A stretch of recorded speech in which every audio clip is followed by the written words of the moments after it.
안녕하세요. 주의 재림에 앞서 일어날 일을 말해줍니다.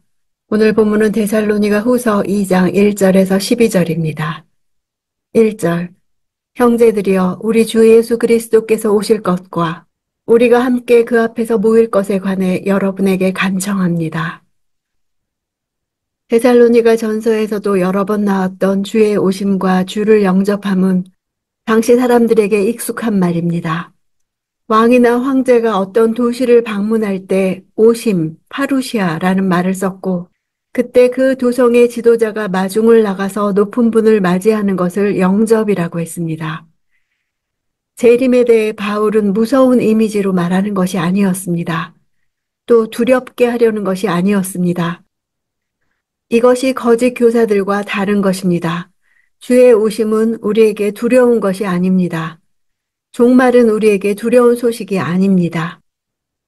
지금 내가 종말을 맞고 있는 것 같은 상황에 있더라도 두려워하지 않을 것은 그 일을 통해 주 예수께서 오실 것이기 때문입니다. 종말적 일이 내게 올 때 주를 영접하기로 마음먹기를 원합니다. 2절. 여러분은 영으로나 말로나 혹 우리에게서 받았다고 하는 편지로나 주의 날이 임박했다고 생각하고 쉽게 동요하거나 놀라지 마십시오. 영과 말과 편지가 오해의 출처로 등장합니다. 모두 바울과 관련된 것으로 사도적 권위를 지닌 것들입니다. 임박했다의 시제를 보면 현재 이미 존재하는 완료형입니다. 데살로니가 성도들은 자신들이 받고 있는 핍박과 환난이 너무 심해서 거짓 교사들이 말하는 대로 최후 종말이 이미 시작되었고 이미 주의 재림이 왔는데 자신들은 그것을 놓쳤기에 진노를 받을 수밖에 없다는 말을 믿어서 요동하며 두려워했습니다.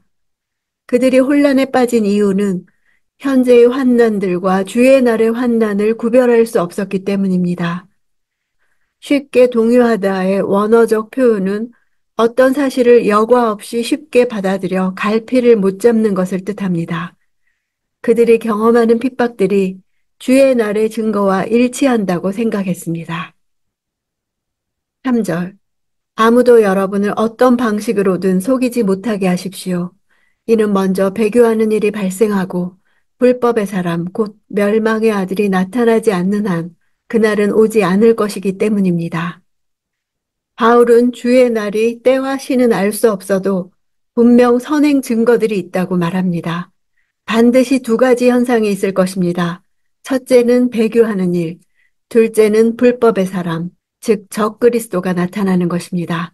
그래서 말씀을 알아야 합니다. 멸망의 아들이란 멸망당할 아들이란 뜻입니다. 종말에 하나님께서 악의 세력을 파괴하실 것입니다. 유혹하고 속이는 일은 악한 영의 전문 영역입니다. 미혹이 성행한다는 것은 오히려 재림의 날이 임박했음을 반증해주는 표시입니다. 배교란 단어는 하나님으로부터 떠날 뿐 아니라 더 나아가 그의 권위에 대해 극렬하게 도전하는 행위를 말합니다. 종말의 날에 하나님을 믿고 있다고 여겨지던 사람들이 배교할 것이라는 사실을 알 수 있습니다. 4절. 그는 신이나 혹은 경배의 대상이라고 일컬어지는 모든 것을 대적해 자신을 높이고 하나님의 성전에 앉아 자신을 하나님이라고 주장할 것입니다. 불법의 사람, 즉 적그리스도는 두 가지 전략을 취합니다. 첫째로 하나님과 관련된 모든 것을 반대하여 자신을 높이고 자신을 하나님이라 주장합니다. 자신을 신이나 황제로 여기며 하나님을 대적하는 자는 누구든지 적그리스도가 될 수 있습니다. 종말에 사탄적 존재가 나타나서 하나님처럼 경배받고 하나님처럼 다스리려 하는 일이 일어날 것이고 그때 주의 재림이 임할 것입니다. 6절. 여러분은 그가 자신의 때에 자신을 나타내도록 지금 그를 막는 것이 있다는 것을 알고 있습니다. 본절은 해석이 난해합니다.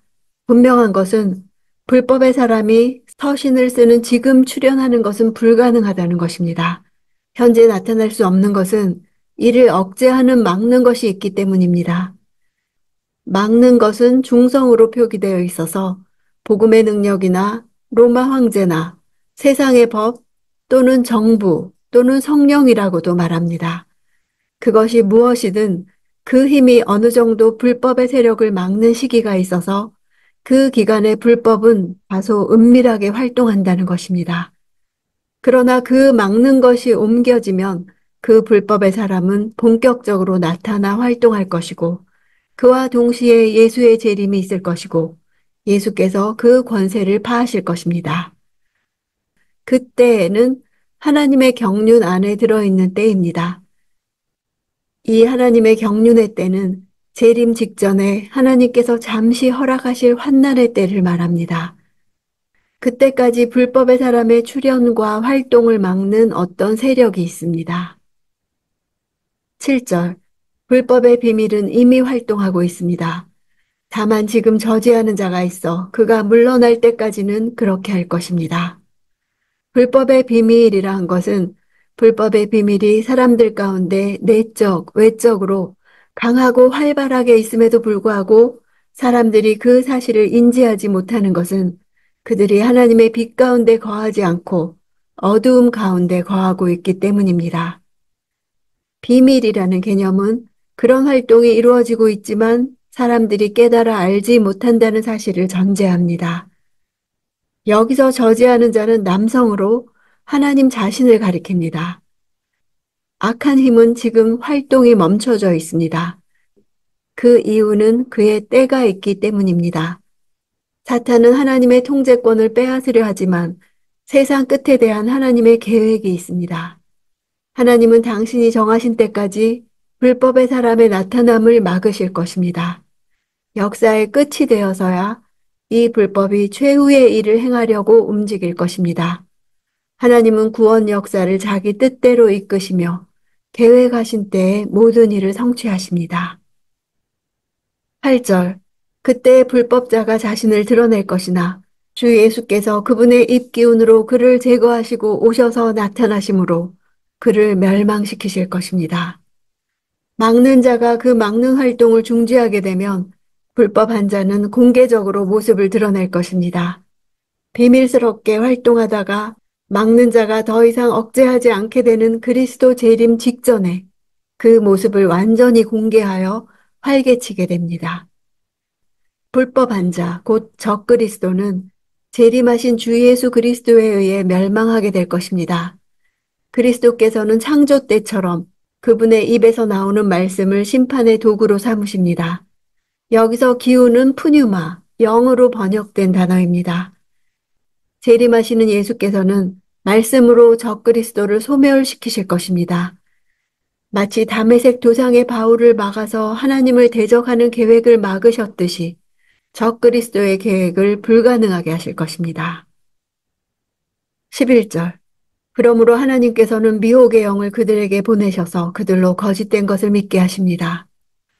직역하면 하나님은 유혹의 역사를 그들에게 보내신다. 이는 하나님이 악을 조장하거나 죄의 길로 충동질하는 분이라는 것이 아니라 멸망받을 자들이 진리를 사랑하지 않기 때문에 하나님은 그들이 거짓을 믿도록 허용하신다는 것입니다. 악한 그들에 대해 내버려 두시는 심판을 말합니다. 내가 죄 지을 때마다 내버려 두지 않으시고 간섭하시고 좌절케 하심도 사랑입니다. 12절. 이는 진리를 믿지 않고 불의를 기뻐하는 모든 사람들이 심판을 받게 하시려는 것입니다. 진리를 믿지 않고 불의를 기뻐하는 자들은 십자가에 나타난 하나님의 진리가 미련한 것으로 여겨져 믿지 않고 배척합니다. 예수 그리스도의 희생이 모든 사람을 위한 대속이 된다는 사실이 이성적으로 납득되지 않아 믿지 않습니다. 인간 스스로의 힘으로는 구원받을 수 없다는 사실을 도무지 인정하지 않고 받아들이려 하지 않습니다. 그리하여 이들은 자기들의 불의로 진리를 막으면서 오히려 그 불의를 기뻐하는 삶을 살아가게 됩니다. 바울은 주의 재림이 세 단계로 진행될 것을 말해줍니다. 저지하는 힘에 의해 불법의 활동이 저지되는 단계와 그 저지하는 힘이 다하고 불법이 공개적으로 펼쳐지는 단계와 마지막 주의 재림과 불법자들에 대한 하나님의 심판의 단계입니다. 이런 일들이 있을 때 우리 또한 얼마나 동요하고 놀랄 것입니까? 그러나 바울을 통해 주님은 우리에게도 마지막 날들에 대해 가르쳐 주고 계십니다. 바울이 이미 가르쳐 준 것을 기억하는 것이 데살로니가 교인들이 거짓에 속지 않는 해결책이듯 우리가 미혹당하지 않을 방법도 말씀에 대한 지식을 갖는 것입니다. 이렇게 날마다 묵상하는 말씀으로 인해 종말적 소식들이 들려오는 순간에도 분별하며 예수 오심을 소망하기 원합니다.